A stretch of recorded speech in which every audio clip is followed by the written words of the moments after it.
잘 되는 사람은 자력으로 쓴 사람들이 잘 돼요. 40대까지 그러니까 직장 생활 하는 동안에는 어떤 것들이냐면 협력을 잘하는 사람들이 빚을 벌어요. 그러니까 다른 사람의 힘을 갖다 끌어들일 수 있고 다른 사람들 협조를 받고 이런 사람들이 빚을 벌게 돼 있어요. 그러니까 회사에서 가장 잘할 수 있는 건 뭐냐면 회사에서 능력치가 되어야 되는 건 뭐냐면 나 혼자 힘이 아니라 내 주변에 있는 인프라, 이런 걸 갖다가 협력으로 끌어내는 사람들이 대부분 다 잘 돼요. 근데 나이가 먹고 난 다음에는 혼자 바로 쓴 사람이 제일 잘 돼요. TV나 아니면 매스컴 이런 데에서 보여지는 사람들은 극대화된 화려한 사람들의 모습이잖아요. 그 화려함을 안을 들여다보면 오히려 비극적인 사람들이 더 많아요. 진짜 행복한 사람들은 우리 눈에 보이지 않는 경우들이 많이 있습니다. 반딧불처럼 자기 스스로 비를 내면서 살아가는 사람들. 이런 사람들이 훨씬 더 잘 살아갑니다. 그러니까 우리 인생을 놓고 보면 이렇게 되는 것 같아요. 이게 이제 손익분기점이라고 그러면 태어나자마자 여기서 태어나요. 부모가 다 케어해주기 때문에 자기 개인으로 모은 적자예요. 이랬던 사람이 언제 오냐면 27부터 이렇게 툭 튀어 올라요. 흑자가 돼요. 27부터.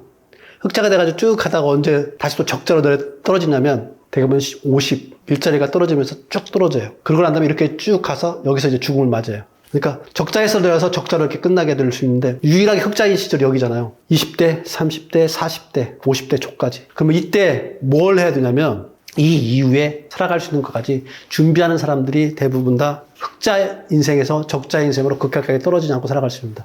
어느 정도를 가지고 있으면 이후에 적자 인생을 메꿀 수 있느냐? 여러분들이 기준점을 잡아야 돼요. 이 기준점이 얼마냐면 마지막 연봉의 10배의 자산을 가지고 있어야 됩니다.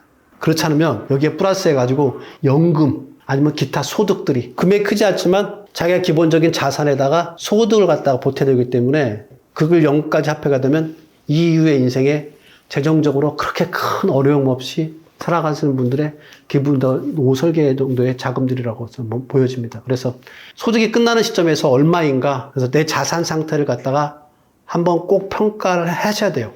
월급을 받았던 소득들을 갖다가 자산으로 계속 전환하는 작업들을 그때까지 그래서 해왔던 사람이라면 충분히 자기 받은 연봉의 10배 정도에서 자산을 가지고 있을 거고요. 그 정도만 가지고 있다 그러면 재정적으로는 큰 어려움 없이 노후를 준비할 수 있다. 그렇게 말씀드릴 수 있겠습니다.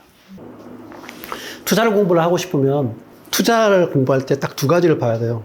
뭐를 통하여 또 투자를 하나요? 돈이잖아요. 자, 지금 돈이 뭔가에 대한 것들은 공부해야 되고요. 두 번째 부분은 투자를 하면은 자산에 투자하잖아요. 그러면 자산이 뭔가에 대한 거.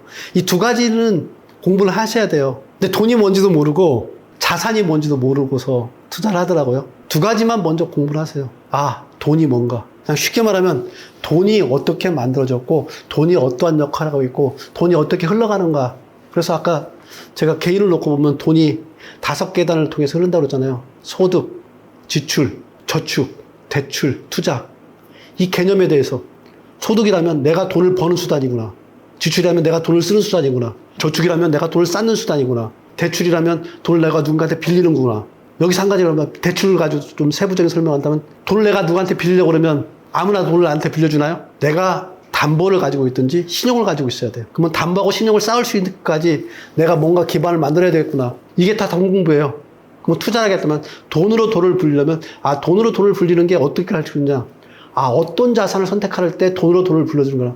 자산이라는 건 계속 불변하고 우상향하는 자산이 있을 거고 어떤 것들은 떨어지는 자산인데 우상향하는 자산이 무엇인가에 대한 것들을 공부를 하면 된다. 이렇게 해서 처음으로 돌아와서 설명드리면 돈이 무엇이고 돈이 어떻게 나를 둘러싸고 흘러가고 있는가 돈에 대해서 공부를 하고 그렇게 해서 투자할 수 있는 자산이 무엇인가에 대해서 공부한다면 그 이후에 투자 공부하는 것들은 나머지 부분들은 경제학자한테 맡기세요. 경제란 사이클은 어마어마하게 흘러가기 때문에 웬만해서는 알기 힘들어요. 산업 트렌드 이런 부분들 전문가라고 얘기하는 사람들 그런 사람 중에 가장 뛰어난 전문가가 경제학 교수과네요. 제가 지금 경제학과 박사과정 맡고 있거든요. 근데 저한테 물어봐요.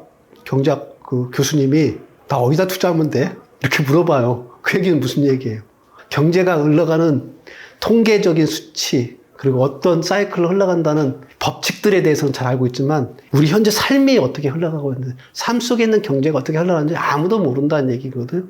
투자를 하려고 그러면 많은 경제적인 지식, 전문적인 지식을 가지는 게 아니라 돈이 어떻게 흘러가고 자산이 무엇인가만 알면은 다 끝나는 거예요. 4050에 계신 분들한테 저는 한마디를 하라고 그러면 이 얘기를 해드리고 싶어요. 언제까지 흘러가는 대로 살 수 있을 거라고 생각하세요? 저는 이렇게 보니까 딱 퇴직까지인 것 같아요. 그러니까 인생을 놓고 보면 변곡점들이 몇 가지가 있어요. 대학을 어느 대학을 가느냐, 어떤 여자하고 결혼하느냐, 아니면 어느 직장에 들어가느냐, 이런 변곡점들을 갖다가 이렇게 무수하게 건너올 때마다 그 버스를 갖다 계속 올라탔던 것 같아요. 그래서 타고 있는데 이제 직장에 딱 내리고 나니까 내가 왔던 그 버스들이 다 끝나버리니까 내가 이제 흘러가는 대로 버스 안에서 손대면 잡고 살아갈 수 없는 게 현실이 되더라고요. 그런 현실이 반드시 온다는 생각을 가지신다 그러면 흘러가는 살 게 아니라 내가 자력적으로, 주도적으로, 주체적으로 살아갈 수 있는 길들을 스스로 만들어야 된다는 생각을 합니다. 그 가장 최적기가 저는 4050이라고 생각합니다. 이때를 놓치고 나면 기회를 안 줘요. 누가 안 주냐면 세상이 안 줘요. 많은 기회가 앞으로 남아있을 거라고 생각하는데 아니에요. 여러분들이 깨고서 병아리로 나오지 않으면 60 이전까지 안 나오면 누군가 와가지고 여러분들 깨서 후라이 만들어요. 후라이는 누군가의 입에 들어가는 음식이 돼요. 병아리는 생명이 있기 때문에 스스로 커가요. 그래야지 병아리를 낳을 수 있는 거예요. 알을 낳을 수 있고.